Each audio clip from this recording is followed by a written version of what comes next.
E a medicina ocidental, ela diz assim, um pouco falando assim das questões do que a medicina ocidental fala sobre hipertensão, né? Que é uma condição clínica, né, multifatorial, ou seja, que tem vários fatores ali, várias causas, caracterizada por um nível de pressão elevado nas artérias ou nos vasos sanguíneos, certo? E eu acredito, gente, que muitos desequilíbrios, ou muitas disfunções, ou muitas síndromes do nosso organismo, não são, na verdade, uma doença, são, na verdade, um estado. Isso eu tenho já falado algumas vezes. São um estado em que o seu paciente ou você se encontra, é um estado que você se encontra nesse momento.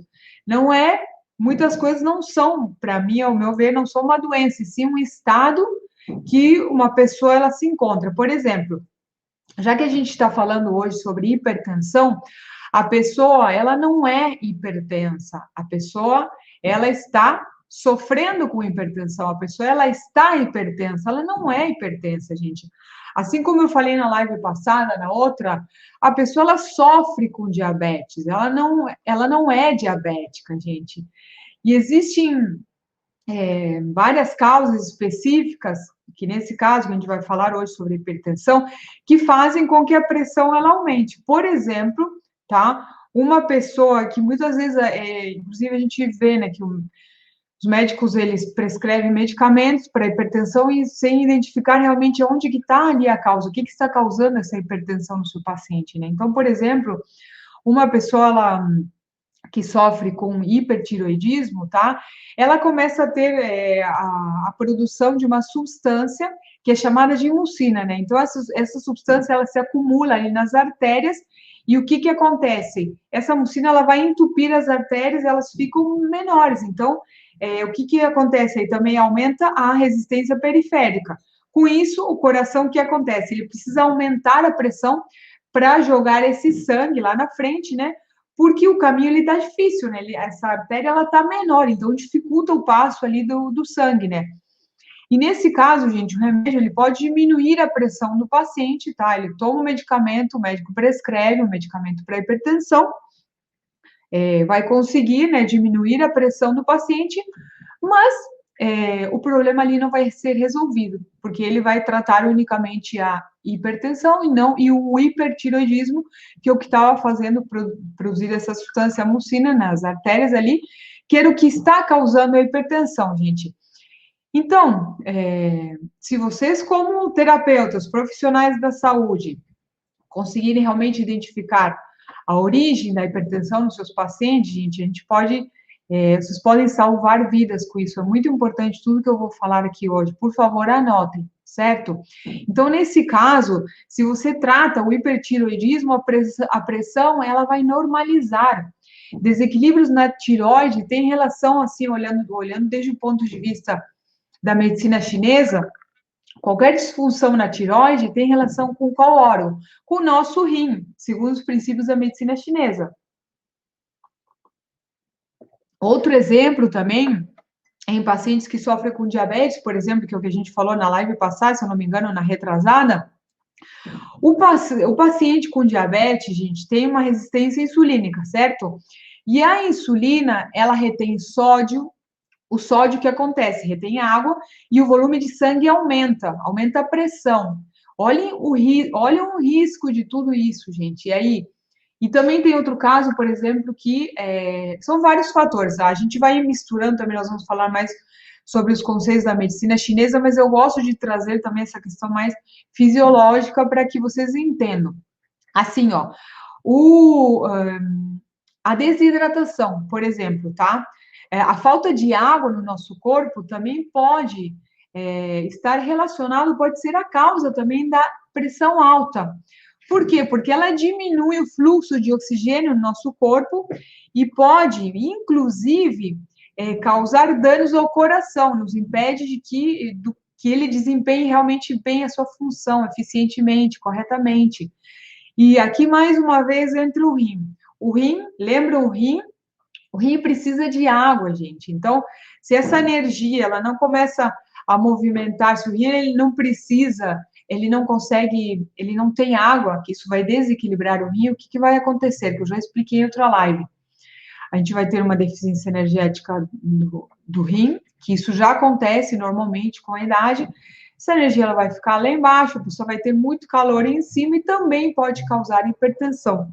Vejam quantos fatores, quantas causas, mas hoje a gente aqui vai aprofundar somente em alguns, porque não vai dar tempo de passar todos. Então, vamos lá que eu vou acelerar. Então, vamos ver um pouco essa visão da medicina chinesa, gente, assim, ó.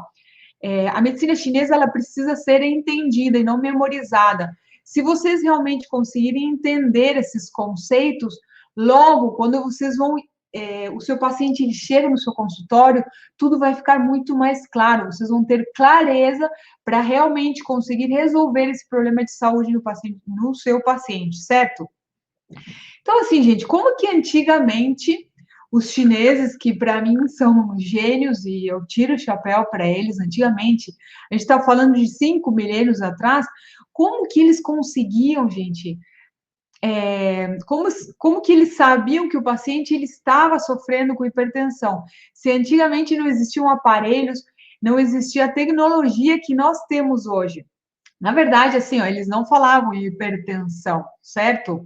Por essa razão, na medicina chinesa se fala muito de síndromes, tá?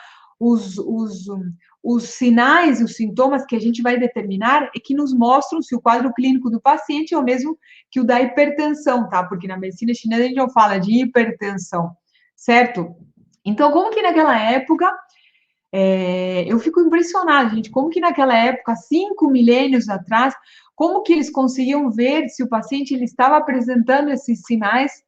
Como que eles conseguiam ver isso? Bom, olha como eles conseguiam ver. Além dos sintomas também, eles usavam um método que hoje muitos acupunturistas usam, e que eu, inclusive, ensino no meu curso, que é a pulsologia. O que é a pulsologia, Ali? Eu não tenho noção, não faço a menor ideia do que é a pulsologia. Bom, a pulsologia, para quem não sabe, é um método de avaliação através do pulso, gente, para determinar como que está o estado de saúde do seu paciente, de cada órgão, e principalmente como está funcionando lá dentro a nossa circulação, nesse caso, falando de hipertensão. Se a circulação está muito rápida, se ela está lenta, se ela está dificultosa, enfim. Por isso que também, através do pulso, a gente consegue identificar, assim, ó, inúmeros desequilíbrios. A pulsologia é realmente um método de avaliação muito precioso, gente. Então, se a gente for trazer também, que isso, ó, prestem bem atenção que isso também ajuda vocês a entender a lógica. Se a gente for trazer os princípios do Yin, do Yang, lembram? A gente sempre fala muito de Yin e Yang.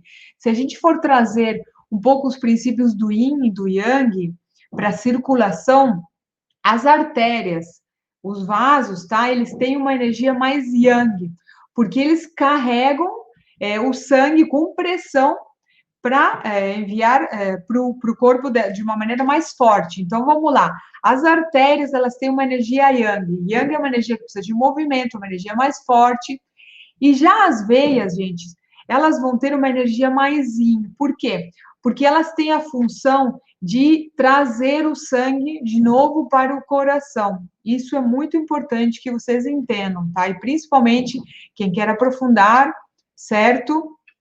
Então, vamos lá. Obrigada, Sueli. Vamos lá. Então, vejam, gente, como essa teoria do Yin e do Yang a gente consegue aplicar para tudo.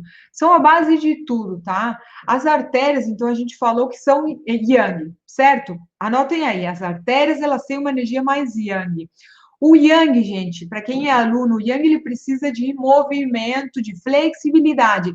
Eu digo para quem é aluno, porque os alunos já têm um pouco mais de noção disso, mas eu estou explicando aqui de uma forma, tento explicar de uma forma simples para que qualquer pessoa possa entender isso. Pelo menos é o que eu tento, gente, tá?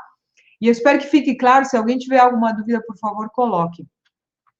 Então, como eu estava falando, as artérias, a gente fala que elas têm uma energia mais Yang.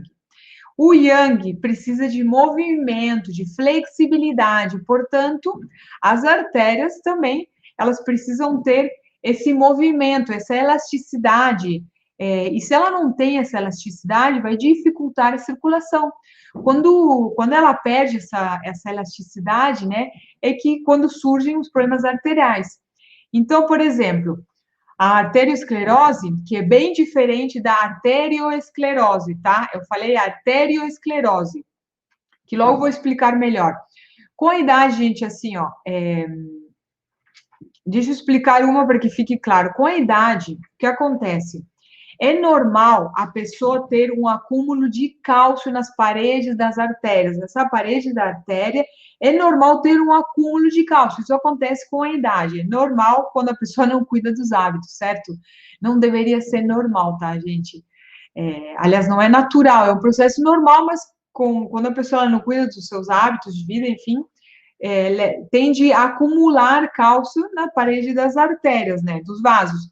Isso faz com que a artéria ela tenha um enrijecimento, ela fica dura, ela perde essa elasticidade. E esse acúmulo dificulta, obviamente, a passagem da circulação ali. Por quê? Porque isso, a artéria, ela não fica flexível, ela diminui ali, então vai dificultar a passagem de sangue por ali. Esse canal, ele fica mais estreito, isso vai causar hipertensão.